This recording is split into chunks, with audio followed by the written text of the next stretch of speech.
முருகன் பக்தர்கள் அனைவருக்கும் அன்பு வணக்கங்கள்.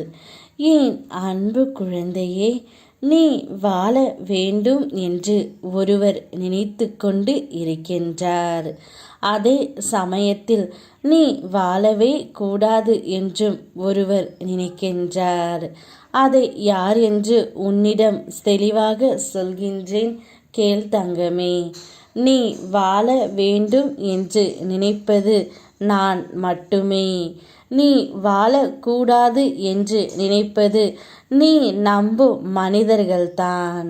நீ என்மேல் நம்பிக்கை வைக்காமல் நீ நம்பும் உறவுகளிடத்தில் நம்பிக்கை வைத்து அவர்களிடமே உன்னுடைய கஷ்டம் நஷ்டம் அனைத்தையும் கூறுகின்றாய்.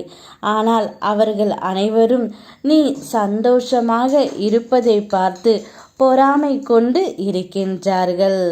நீ வாழவே கூடாது என்று அவர்களுக்குள்ளே திட்டம் போட்டு கொண்டு இருக்கிறார்கள்.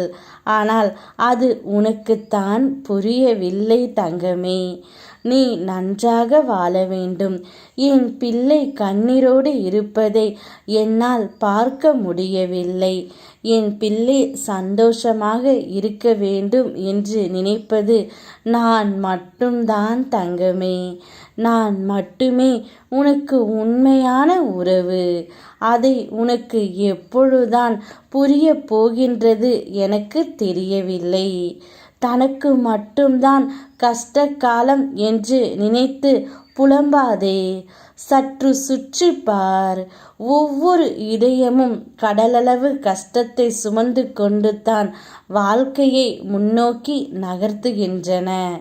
அதனால் கஷ்டம் என்று சொல்லிக்கொண்டே இருக்காமல் அடுத்து என்ன செய்யலாம், எப்படி முன்னேறலாம் என்று யோசித்து செயல்படு தங்கமே. உன்னுடைய வளர்ச்சியில்தான் நீ யார் என்று நிரூபிக்க வேண்டும். அது வேண்டும் இது வேண்டும் என்று அலையாதவன், எந்த பதவியையும் மகிழ்ச்சியையும் தூக்கி எறியக்கூடியவன், இது என்னுடையது என்று எதையும் சொல்லிக் கொள்ளாதவன், நான் எனும் அகந்தை இல்லாதவன் எவனோ அவனையே அமைதி நிச்சயம் சரணடையும். அவனிடமே உன் அப்பா நான் எப்பொழுதும் இருப்பேன். எப்பொழுது நீ என்னை வணங்கத் தொடங்குகின்றாயோ அப்போதிலிருந்து வளரவும் நீ தொடங்கி விடுவாய். நன்றாக வாழ்வாய். நீ வாழ வேண்டும் என்று நினைத்து கொண்டு நான் இருக்கின்றேன் தங்கமே. அதேபோல் நீ நன்றாக ஜெயமாகத்தான் வாழ்வாய். இதில் எந்தவித சந்தேகமும் உனக்கு வேண்டாம். யாம் இருக்க பயமேன். ஓம் முருகா.